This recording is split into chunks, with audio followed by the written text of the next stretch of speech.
سکتا. امام مالک کا مشہور قول ہے نا, کسی نے کہا کہ عمر بن عبدالعزیز نے اتنے ساری دین کی خدمات کی, ان کے زمانے میں حدیث زندہ ہوئی, فقہ زندہ ہوا, اور بنو امیہ کے جو مظالم تھے ان کا خاتمہ ہوا, اتنا کچھ ہو گیا, جبکہ حضرت معاویہ کے دور میں لڑائیاں بھی ہوئی ہیں.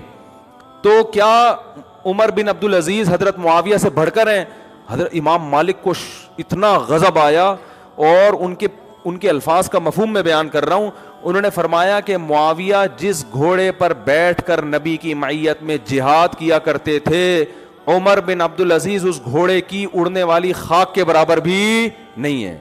تم حضرت معاویہ کے یہ تو دیکھ رہے ہو کہ اختلافات ہوئے ہیں, یہ نہیں دیکھ رہے کہ یہ وہ شخصیت ہیں جنہوں نے پیغمبر کے ساتھ گھوڑے پر بیٹھ کر اللہ کی راہ میں جہاد کیا ہے, لڑائی کی ہے. کتنی بڑی فضیلت. اور دو فضیلتیں اور ہیں, ایک تو صحابی ہونے کی فضیلت ہے, ایک نبی کی معیت میں جہاد کی فضیلت.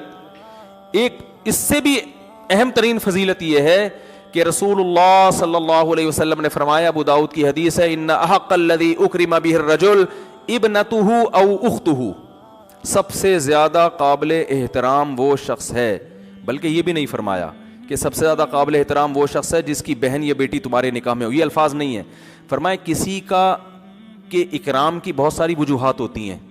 جب آپ کسی کو عزت دیتے ہیں تو بہت ساری وجوہات ہوتی ہیں. ایک وجہ یہ ہوتی ہے اس نے آپ کو قرضہ دیا تھا, ایک وجہ یہ ہوتی ہے کہ وہ جناب بہت اچھا ہے, صاحب علم ہے, بہت ساری وجوہات.